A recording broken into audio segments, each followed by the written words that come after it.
Hey guys, what's up? Combros here. Joined by Jason Wishnov of Danganronpa fame. Byakuya Togami. How you doing, man? I'm good. How are you? Did I get that right? Cause Wishnov is a That's very like it's a weird name. It's Russian. Russian. Wishnov. Yeah, Russian name. It means cherry or some shit. Other people, seriously, other people's last names always mean like brave warrior or like golden light. Mine's just a type of cherry in Russia. That's okay. I It's mean, it cool. works. Whatever. Yeah. Whatever. What's going on, man? Nothing at all. We got a little bit of problems trying to record this, but finally got it working. So who cares? Who Um, cares? So, like I said, he's Byakuya Togami in the Danganronpa games. He was in Danganronpa 1, 2, Ultra Despair Girls, and the new Danganronpa, but not as Byakuya. Tell us a little bit about that. No Yeah, I spoilers. don't. No spoilers. Well, I mean, it's in the trailers. Yeah. In the first game, it was just Monokuma, and in the second game, it was Monokuma and the female bear Monomi, Mm-hmm. and then in this one, there's like five Mono kids, the Mono Cubs, they're called, and I'm one of them. I'm like the robotic one. So I'm this like weird, bizarre. He's like ostracized by the rest of the group. The others don't like him. Uh, so he's like the sad loner robot bear. Yeah. I don't know. I don't know the reason. They didn't have to bring me back for that, right? They could have just cast anyone. Yeah, that's the weird Um, part about it. Like, it's a right. whole I new don't know. character. And to be, I mean, like, I don't mean to disparage any. It's not a difficult part. You just sound like a robot, right? It's like you must sound like this, like Yeah. that. It's not like a super acting challenge. So they definitely could have gotten anyone, but they were like, oh, Jason's been in all of them, and Byakuya's not in this one, so whatever, we'll bring him back. We'll do But but at some the random same character. time, you're the only one that's been in all three. So it's not like they were like, oh, let's bring back such and such. He wasn't in two. Let's bring him back for this. No, they brought you back. You know what? When they bring me back and they're paying me money, I ain't gonna complain. I'm not gonna ask questions. I'm not gonna be like, "Why did you?" No, you just go in. You're like, "Hey, thank you so much," and you do your thing, and then you're in it again, which is cool. I don't know. I love working on Danganronpa. Like, I have other parts that are quote unquote bigger. Like, I'm in League of Legends and stuff. Yeah, I But saw that. like, what's weird is that like I don't know. I've played League a few times. I'm not super into it. I'm more of an Overwatch guy and StarCraft 2 back when that was out. But I don't like millions of people probably hear my Nocturne voice like all the time, but I don't really care that much because League of Legends, like, not that I want to disparage it in any way, but it's not like a story game. It's not the acting. Yeah. You need it. It's there. It gives you a cue for when people use certain abilities. But like, I don't feel connected to that character in the way that I feel connected to like a narrative game like Danganronpa, like Byakuya Toga. Like, I feel when if I see a Byakuya Togami cosplayer, I'm like, that's me. Or if I saw like Nocturne, I'd be like, oh, that's Nocturne, whatever. Yeah, Like, for League of Legends, it's probably a lot of grunts and one-liners like oh yeah, "Unite us" or yeah, something. like stuff like that. Oh Yeah, my gosh. who like as a voice So actor, who cares? You're not feeling yeah, that who character. cares? Exactly, who cares? Like, I didn't like make that character, but Byakuya Togami, I feel some sense of like ownership over, which maybe isn't fair. I'm a rare case in that I'm a voice actor and I love it. Don't get me wrong, but I'm also a game developer and a writer, and sometimes to me, like, the true creation of a character is its writing. Like, whoever wrote Byakuya Togami, and I don't know his name, uh, Don't like, he's sweat the it. real one. He's the real one that created it, and the best I can do as an actor is just interpret that work in a Yeah, certain way. put your own little Uh, spin on it. Put your own little spin on it. But I think the true like act of creation comes from the writing.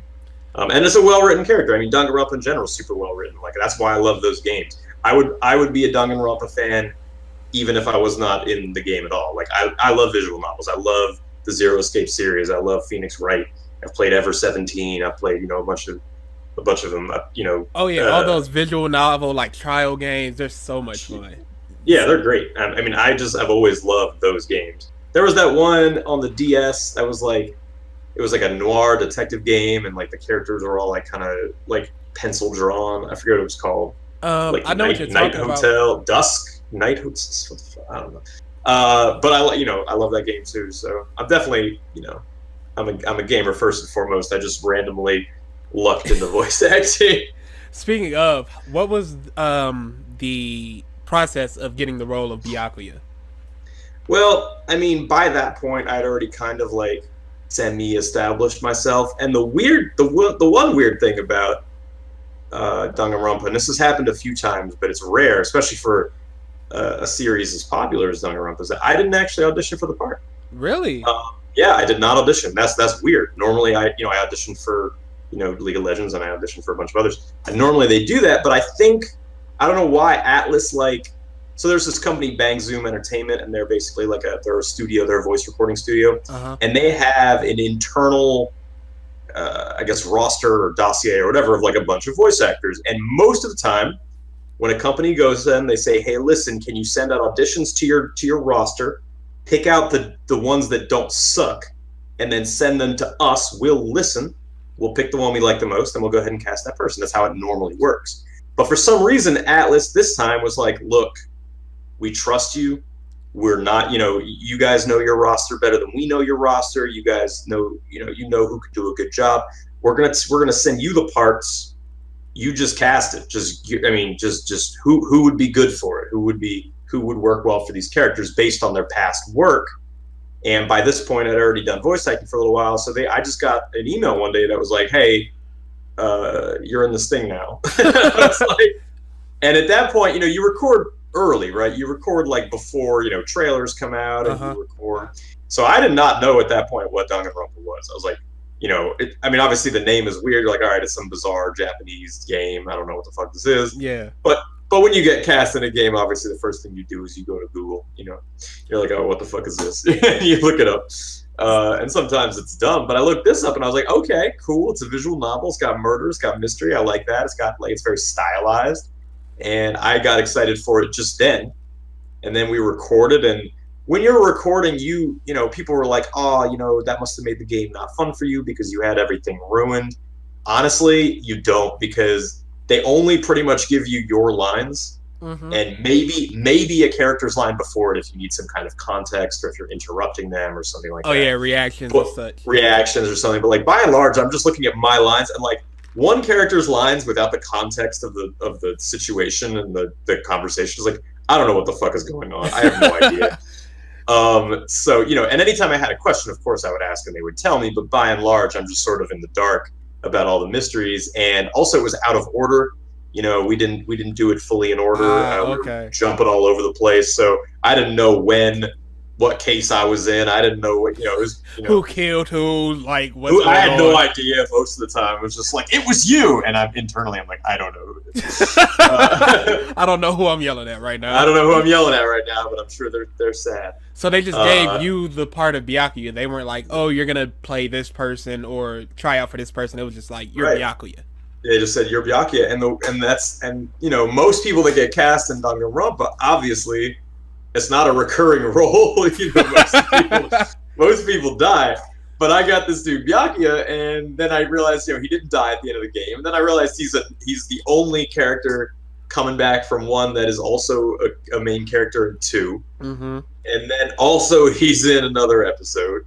And I felt very lucky just to get a character that just lasted, because obviously that doesn't happen. Not only is he in the second game, he's a major part of the first case, and then he shows up at the end. Yeah, and I thought he was. They told me in the booth, spoilers here, you should stop listening if you haven't played Danganronpa 2. Oh yeah, why are you even listening to this interview if you haven't played Danganronpa? I don't know why you're listening. I mean, the beginning of 2, they're like, yeah, you die, and then I was like, oh, that was quick. I'm the first person to die in the game. And they were like, but actually you didn't die, and actually you come back at the end. I was like, all right. And then in the beginning, I remember there were a couple of times, like, so in the very first time I went in, I was like, okay, this character is very, stuck up. He's very pompous. He's very arrogant. And you portrayed that well. Well, thank you. It made me hate Byakuya for a while. Just like, yes. Oh, he's so pompous. He's such a douchebag. A peon would think that, wouldn't they? But I was like, do you want me to do this with a British accent? Because like in most in my head, I was like, I'm like a British asshole would be like, I mean, I you could have done it up something like this, you pathetic peon, Yeah. But they were like, no, we want everyone to have an American accent. And then in the second game, in the beginning, I'm like super fat, right? I'm like this kind of like, the imposter. The imposter, but I'd gained so much weight, and I was like, do you want me in any way to sound, like a fat Byakuya? Do you want me to like jowly? Jowly, and I'm like, do you want me to eat food while he's saying stuff? And they're like, no, just have him speak like normal. And that made sense later, because if he was the perfect imposter, admittedly his body was not a perfect imposter, but if his vocal abilities were so impressive, then he could sound exactly like what I sounded like in the first game. So they said, no, stick with your baseline Byakuya voice. I was like, all right, cool. So, it ended up just being, I think if you were to ask my friends, they would say, if you ask them, is Jason arrogant? They'd say no, but maybe more than average. So,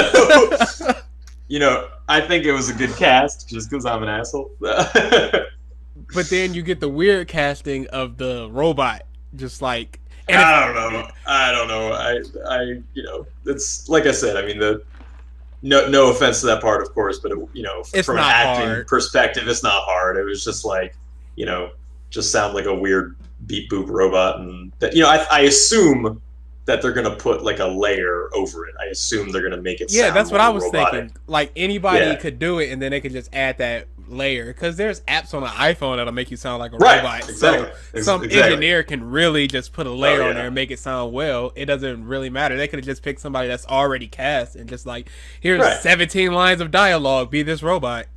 Right, exactly. And that's something that actually has bummed me out about my League of Legends role, because Nocturne, I do bring me more flashbacks to slice up. I do that. Mm-hmm. And then on top of that, they add a bunch of audio layers so that it sounds crazy in the game.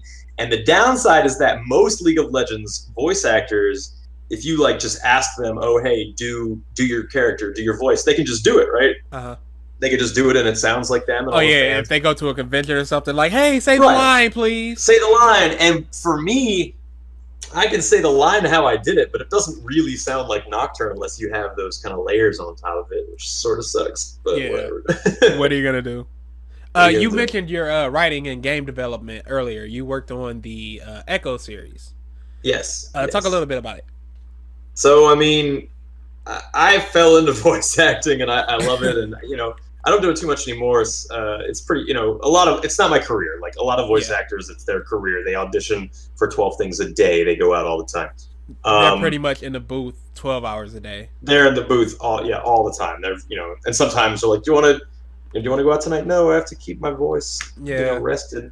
For me, that's not the case. I'm actually, I'm a programmer and I'm a game developer, and I'm, the first game I made used to be called Sequence. Then a legal challenge happened. Now it's called Before the Echo. Mm-hmm. And I made that pretty much in my bedroom. I mean, I hired an artist off DeviantArt and a musician named Ronald Jenkins from YouTube. He was nice enough to kind of lend me his music for the game.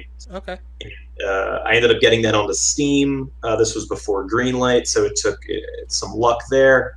Actually, off NeoGAF, it was a guy on NeoGAF, a video game forum that we're both on, Tom Pros and I, and he kind of sent a message to Valve on my behalf. Really? Which was what got me onto Steam, which was crazy. So then it sold really well, and I'm like, all right, I formed a proper company, an LLC, and I started hiring people. We had a Kickstarter for There Came an Echo that raised about $115,000. Mm-hmm. Intel kicked in some money as well. We did kind of full-time development on a game called There Came an Echo, which is a voice-controlled real-time strategy game. And I'm the lead on those games. I'm the lead designer and programmer and writer. Okay. And I am also narcissistically cast in those, just cast myself. Of course. Why wouldn't you? Why wouldn't you? I mean, that's really why. Voice work, why wouldn't you? Yeah, it saves money, right? And it's fun. That was actually really cool. Did you prefer the anime roles? There's only been a handful, or the video game role of Byakuya? Byakuya is such a great part, man. And the thing is, also, you have a little bit more freedom with Byakuya because you're not matching lip flaps. It's pretty much just the static image. And when I want to do a character and I want to say something a certain way, I have the freedom to do that without lip flaps. I do have general timing. They're not going to say, do whatever you want, take as long as you want. It's got to be all right, it's got to fit reasonably. 3 sentences into a 1-sentence area. Right. But by and large, if I want to take a pause somewhere, if I want to emphasize a certain word, I'm allowed to do that. Whereas lip flaps, I have to very, very closely match what's going on, and it can be very difficult. I'm proud of my anime work, don't get me wrong, but it's the performances I think are a little bit harder to get natural sounding just because of the difficulties in matching exact timing. And with something like League of Legends, you don't see Nocturne's mouth. With Danganronpa, there's no lip flaps. With both of my games, there was no lip flap, so I really enjoy those games more. Really working on those. Did you prefer? Did you like working on your game more or Danganronpa more? Oh man, that's there's such different experiences because I was the writer. I was literally delivering my own lines purely from a voice acting standpoint. All right, I gotta say, I'm gonna say there came an echo, but not because of But let me tell you why. No, not because of that. Not because of that, and not because of the game, and not because of the lines. The reason I liked it more was that I did something in my game that most games do not do. Most games, you go in and you're alone. They feed you your lines, you give your lines by yourself. The director's there directing you, and then you leave. I knew some of the other voice actors in Danganronpa, but I never really saw them. We were there at separate times. Maybe I was leaving at the same time. Erica Harlocker was coming in or something. But with my game, I said I don't want to do that. With my game, I said I want all the actors to be there together. So it's a little bit more expensive, but you rent out this giant space. You set up 7 mics. Well, it depends on the scene, obviously. It could be 3 mics, could be 5 mics, but like 7 was max. You get all the voice actors in there, which, by the way, is very difficult to schedule. and you're all in there, and it feels like a real scene. You look at each other, and you play off of each other, and it creates this really dynamic thing. And also, I mean, I don't want to be starstruck or anything, but I was in there acting with Will Wheaton. I was in there acting with Laura Bailey. I was people like amazing actors. Names. Quote, names. Ashley Birch. I was in the booth freaking doing scenes with them, and that's that to me was one of the coolest things I've ever done. Like, I'm glad you're interviewing me, and I feel like kind of cool right now because you're interviewing me. But by and large, I'm generally small potatoes compared to these guys, and I'm in the booth reading my own lines, working on my own game with Will Wheaton and Ashley Birch and Yuri Lowenthal, Laura Bailey, and I'm like internally freaking out. Not only are you reading your own lines, they're reading your lines. They're reading my lines. I know, and I'm like, okay, be chill, Jason, be chill, don't freak out. You just walk in, hey, I'm cool too, don't worry about it. Yeah, I had to really keep it together. I was like, be cool, Jason, it's fine, be cool. Yes. But I took a bunch of pictures and stuff, so that to me is still one of the highlights of my career, and it was cool too because it was a highlight of my career, both my careers, right? It was a highlight of voice acting, and it was a highlight of making my game too. So that was a really, really special couple days for me. It was like 3 days of recording. I loved it. I just absolutely loved it. And that's how the Japanese voice actors, that's how they record their lines. They all sit in a room. So they can play up the emotion of the person next to them instead of just hearing the line and then reacting to it how they're supposed to react, quote unquote. Yeah, and you know what? You can say whatever you want. Like, yes, a very good voice actor in theory should be able to do everything by themselves. Blah blah blah. But the reality is, actors perform better. You have the other person there. You can give them emotion. They can give you emotion. You can play off each other. You can experiment with different things. It's hard to do that by yourself. And I think that one of the reasons why Japanese voice acting is so lauded and American voice acting is kind of so is maybe partially because of that reason. It's treated more as an art in Japan, and it's given the respect due by having those types of setups, by giving them, Japanese voice actors are, I think they're paid better. They're almost like they're more celebrities in Japan than they are in America. And I think that sort of comes across. Like, people know famous voice actors in Japan, like Seiyu, and that I'm not speaking ill of anyone in America here, but it's just kind of seen seen as an afterthought in the video game development process, which is sad. Which is sad. I completely agree. And you could talk about others. We could get into the strike, the SAG-AFTRA strike, where voice actors are trying to just advocate for slightly better working conditions, which I totally agree with. By the way, they're very minor changes. They make sense, but a lot of video game companies are like, no, screw you. We don't need you. Yeah, that's ridiculous because a lot of voice actors, they lead their voice to a role, and then companies will release the game, then re-release the game, then re-release the game, and they're always making money off of that. They're in the booth screaming their heads off for hours upon a day, and they get, a non-royalty, just here's your money check, but we're using your performance forever. Like, it's not fair to them. Yeah, I mean, I can't get into the specifics because of contract work, but Will Wheaton took royalties on my game, which I think is totally fair. Not only did he do an amazing job, not only was he the lead, but his very presence in the game brought publicity and marketing to the game. Yeah. So why shouldn't? I'm not saying it should be a big percentage. I mean, no, they don't need 40% of royalties. Like, they don't need some huge amount. You could say too, and I believe this too. I mean, unfortunately, so SAG-AFTRA is a union that advocates on the behalf of actors, and they do their job. Union's job is to advocate for better conditions and pay for their workers. So you could never blame SAG-AFTRA for doing that. Now, on the other hand, video game developers, animators, and concept artists and riggers and programmers, they are not unionized, and as a result, they do not have an organization acting on their behalf to maybe advocate. Why shouldn't they get royalties too? They probably should. They're working day in, day out, and generally they're just paid a salary. And a lot of people have said video game developers should unionize and form something so that they could have bargaining power as well. That hasn't happened. There are a lot of reasons for it. It's, I would like to see it though, because I think that video game developers are often treated very poorly in the industry. They're treated as throwaway commodities. They get a job for 8 months and then they're fired because the game came out. They don't have security. Yeah. There's a whole thing. I mean, we're getting into like deep political shit. Yeah, because there's the developers, they have their core team, and then they'll bring in other people to help polish the game, whatever. And then the second the game is out, they're out of here. It's over. And I would like to see something more uniform across the board. Like, everybody, it should trickle down a little bit more. But then that's America. Like, that's just business in America. Okay. Yeah, absolutely. So we got to get him out of here. Can I get one last question though? Yeah, you got it. If there was anybody in Danganronpa you wanted to kill as Byakuya, who would it have been? Fuck. God damn. Everyone. No. All right. First off, let me say, I'm going to think about that question for a second, but my waifu is Chiaki. Everyone knows that. Chiaki the best. Chiaki the best. I love her. You know what, man? This is not a common answer because he's not that big of a dick. But I really couldn't stand Hagakure.